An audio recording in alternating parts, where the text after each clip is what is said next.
नमस्कार साथियों, LICHFL live project के अंतर्गत अभी हम हैं उत्तराखंड के नैनीताल जिले के धारी ब्लॉक के मझेड़ा गांव में और हमारे साथ में बैठे हुए हैं यहाँ पे हमारे किसान दंपति श्री धन सिंह जी एवं श्रीमती नीमा देवी जी और हमारे क्षेत्रीय कार्यकर्ता हरीश सिंह जी हैं। और हम लोगों ने इनके खेत पे 13 अक्टूबर को मंडुए की क्रॉप कटिंग की थी, मंडुआ यानी फिंगर मिलेट की।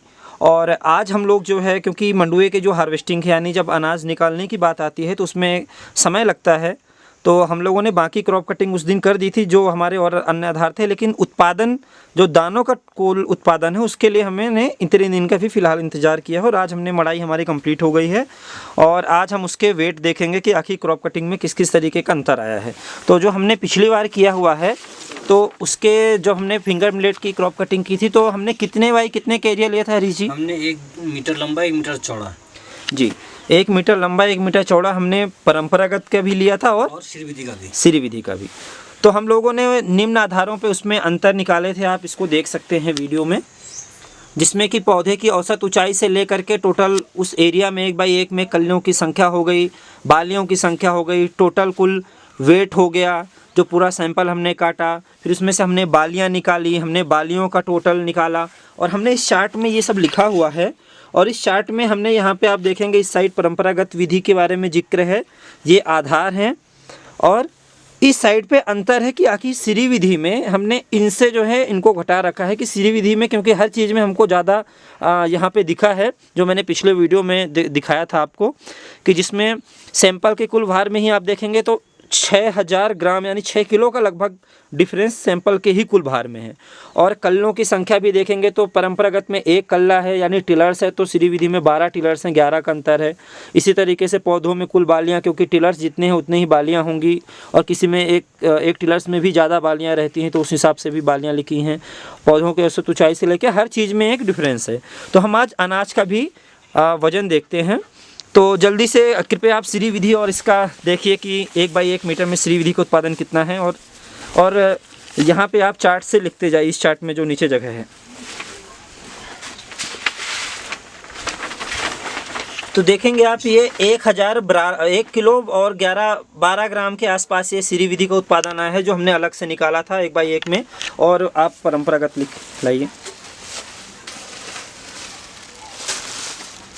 ये परंपरागत का जो हम लोगों ने मंडुआ 1 बाई 1 का निकाला था फिंगर मिलेट, उसमें जो दानों का कुल वजन है वो 352 ग्राम आया है। तो अब हम इसका अंतर देखते हैं, ये लिख दिया आपने जी। तो आप ये देखेंगे कि इसमें जो दानों का कुल वजन है हमने ये लिख दिया है 352 ग्राम और 1012 ग्राम, यानी कि 660 ग्राम का डिफरेंस आ रहा है। यानी कि श्री विधि जो है परंपरागत की तुलना में इनके खेत में 187% ज़्यादा उत्पादन हुआ है। ये हमने 1 बाई 1 मीटर का डेटा निकाला है तब का है ये। और इसी तरीके से चारे का अगर निकाला जाएगा तो चारे में भी तकरीबन 183% का बढ़ोतरी हुई है परंपरागत की तुलना में। तो हम थोड़ा अपने किसान से जानते हैं कि ये इनका इस विषय में क्या विचार है। तो सबसे पहले धन सिंह जी आप बताएंगे मुझे कि आपने श्री विधि से मंडुआ किया तो आपको कैसा लगा, मतलब कि आपने उत्पादन भी आज अपने आँखों के सामने देखा। ये हमने चोरी से डेटा बनाया, ये आप लोगों के सामने बनाया है? हमारे सामने बनाया है ये, कुछ मेरे लिए भी प्रैक्टिकली है। तो मुझे भरोसा नहीं था कि इतना अधिक उत्पादन मेरे लिए होगा करके।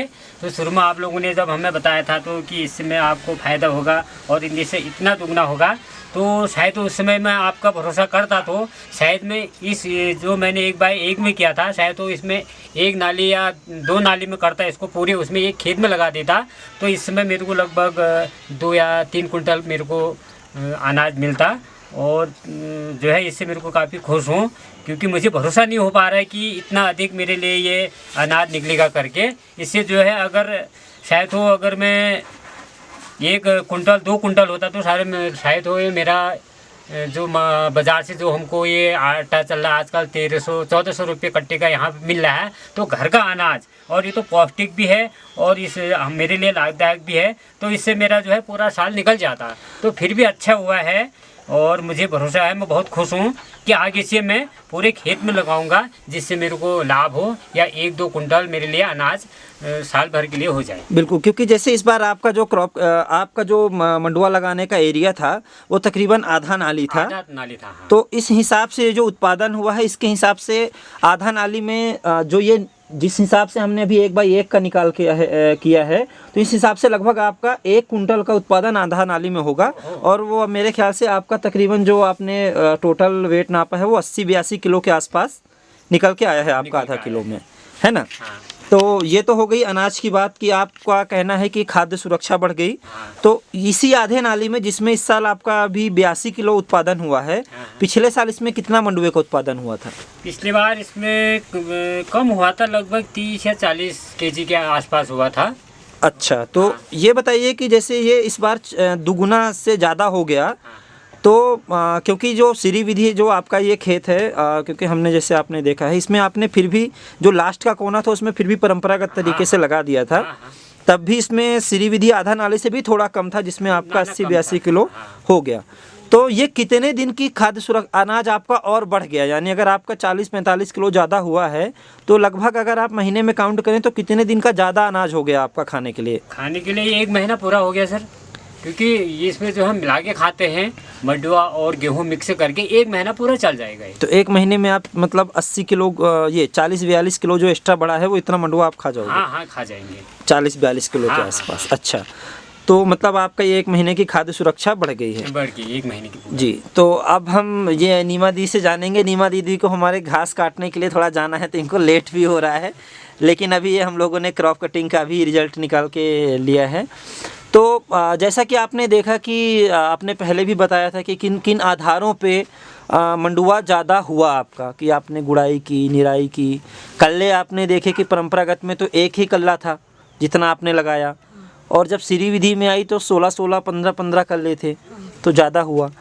और आप अभी सामने से देख रहे हो कि जैसे मैंने यहाँ पे सुना रहा आपको, जब हमने सीरी विधि लगाने के लिए बोला था सबसे शुरू में, तो आपका ये कहना था कि परंपरागत तरीके से अगर हम लगाते हैं तो हमारा चारा ज़्यादा होता है, हम इसी वजह से लाइन से नहीं लगाना चाह रहे हैं, हम इसीलिए परंपरागत तरीके से लगा देते हैं क्योंकि चारा होगा ज़्यादा। लेकिन अब जब आपने क्रॉप कटिंग पे देख लिया, तो क्रॉप कटिंग के आधार पे ये बताइए कि चारा ज़्यादा किस में है, सीरी विधि में है कि परंपरागत में है? सीरी विधि में है, उसमें पौधे भी मोटे हुए हैं और घास उसमें वो भी फूटे हैं 12-13 तक, उसमें एक ही कल्ला होता है या 2 हो जाते हैं। अच्छा, तो ये बताइए कि जिस तरीके से मतलब लगभग वही खेत जिसमें आपने पिछले साल मंडुआ लगाया और जितना चारा हुआ, और इस साल उसमें दाना भी ज़्यादा हुआ और चारा भी ज़्यादा हुआ, तो लगभग कितने दिन खाने के लिए आपके, अगर एक गाय है आपके, तो लगभग कितने दिन खाने के लिए उसके ज़्यादा चारा हो गया? कितने दिन तक वो चारा जो ज़्यादा हो रहा है चल जाएगा? 1.5-2 महीने तक। अच्छा, इतना ज़्यादा चारा आपका चल जाएगा? क्योंकि मोटे हुए थे ना श्री विधि में लगाने में, परंपरा में लगाने में 1 ही या 2 ही टहनी आई थी उनकी। तो आपको क्या लगता है कि जैसे मान लीजिए कि अगर 1 महीने 15 या मान लीजिए कि 35-40 दिन ज़्यादा चारा बढ़ गया, तो उससे आपके जीवन पे क्या असर होगा? मतलब अगर उतने दिन चारा बढ़ गया है उतने दिन गाय के खाने के लिए, तो आपके जीवन पे उसका क्या असर पड़ेगा? कुछ तो जंगल कम जाना पड़ेगा मेरे को उतने महीने तक, घर का चारा मिल जाएगा और पौष्टिक भी है गायों के लिए। एक पुआ डालो तो गाय के पेट भर जाता है। अच्छा, तो ये जो जंगल जाने में जो आपका समय व्यर्थ होता था, हाँ, वो बच गया है मेरा। वो बच जाएगा, जो आपकी मेहनत ज़्यादा लगेगी वो बच जाएगी। तो उस समय का आप कैसे उपयोग करेंगे? क्यों, ये इसी घास को खिला लेंगे, अच्छा ही है। नहीं, वो जो समय बच रहा है 1 महीने अगर आपका बचता है, और काम कर लेंगे हम, और कुछ काम करेंगे, समूह वगैरह की बैठक आदि, बैठक कर लेंगे।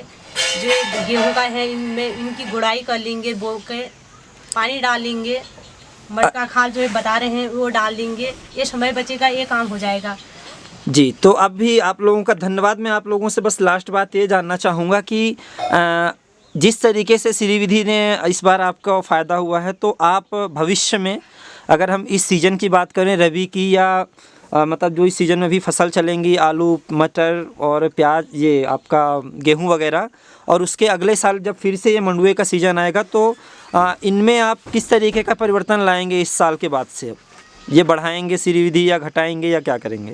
सर, इसमें हम बढ़ाएंगे, क्योंकि इसमें है हमको तो फ़ायदा ही फ़ायदा है। जैसे अभी घास वाली बात हुई है, क्योंकि इसमें तो अगर अभी जो है लगभग 1-2-3 महीने हमारे लोकल की घास चलती है, तो इसके बाद कहने लगते भाई गाय के लिए घास नहीं है, तो घास नहीं है, तो मन में शंका रहती है कि भाई मैंने तो घास खरीदने के लिए जाना है, या रामगढ़ जाऊं या कहीं और जाऊं, क्योंकि आजकल तो घास की कीमत बहुत ज़्यादा है, या फिर बाज़ार से भूसा लाना पड़ता है।